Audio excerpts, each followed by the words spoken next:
Como cada miércoles, Sofía Ramírez Aguilar, para hablar de esta situación, el desempleo en México que ha generado esta situación, la pandemia del COVID-19, pero también algo que ya se venía arrastrando en los últimos meses. ¿Cómo estás, Sof? Hola, buenas noches, Alejandro, aquí al auditorio. Pues mira, tenemos los datos de la NOE, la encuesta de ocupación y empleo telefónica, le dicen encuesta telefónica de ocupación y empleo, y es comparable en términos generales, aunque no en el detalle, con la NOE tradicional, pero bueno, un poco por la pandemia tampoco podemos levantar la NOE en estos días. Claro. Entonces, entre los principales hallazgos encontramos que la participación económica disminuyó en 12 millones de personas. Eso quiere decir que la gente que estaba trabajando o estaba buscando trabajo perdió, 12 millones de personas perdieron esa posibilidad. Y bueno, pues eso nos lleva a cuestionarnos si esto es comparable con los 500,000 empleos formales perdidos que había registrado el IMSS hace unas semanas. Y bueno, pues no del todo, porque aquí en este registro de los 12 millones se incluye a la población que trabaja en el sector informal. Claro.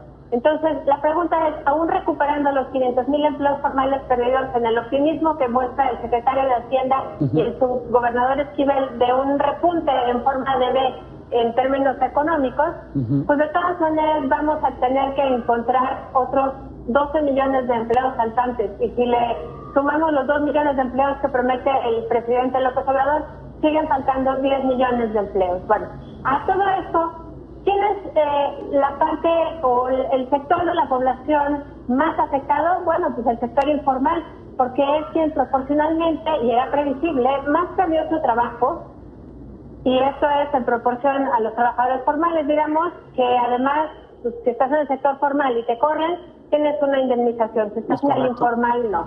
Entonces, bueno, no solo son más vulnerables porque no tienen una relación formal con su empleador, sino que además pues hay menores apoyos sociales, no tienen seguridad social y no tienen pues el respaldo de las leyes que acreditan cuando alguien trabaja para alguien formalmente. Otros tres grupos muy afectados son, y voy en orden de aparición, no de prioridad, la población no ocupada, es quien no tiene trabajo pero no buscó empleo. Okay. Hubo un incremento de 300%, es decir, se cuadruplicó esta proporción de gente que no tenía trabajo y no buscó trabajo, claro, porque obviamente todo el mundo está en la espera de regresar a las actividades. Los otros dos grupos son quienes trabajan menos horas de lo que quisieran, es decir, los subocupados laboralmente. Este número se duplicó, pasando de 5 millones a 11 millones, y quienes no tienen trabajo pero buscaron empleo, es decir, la población desocupada. Esta población desocupada se incrementó en 50% respecto a marzo de 2020 y en la misma proporción respecto a abril del año pasado. Entonces, problema, bueno, pues tenemos un montón. La primera es que seguramente hay más gente que está más expuesta a enfermarse porque ahora hay más gente buscando trabajo. La gente que está buscando trabajo, además, pues es gente joven que seguramente son el sustento de los hogares. Y finalmente, pues el tiempo de permanencia en el desempleo se ha acortado. Eso podría ser buenas noticias si no estuviéramos en época de pandemia, porque lo que acaba pasando es que la gente acepta trabajar por un salario más bajo.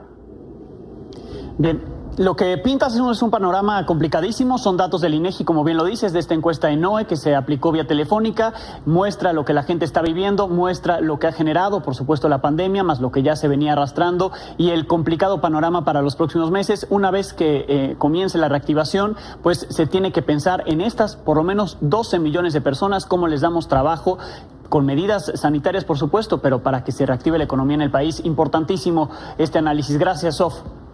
Totalmente de acuerdo. Esperemos que haya más que créditos a la palabra y haya medidas contracíclicas. Muy bien lo de los afores, pero no es suficiente. Esto es ahorro de largo plazo que tiene que encontrar mecanismos de reposición. Es correcto. Gracias, Sofía Ramírez Aguilar.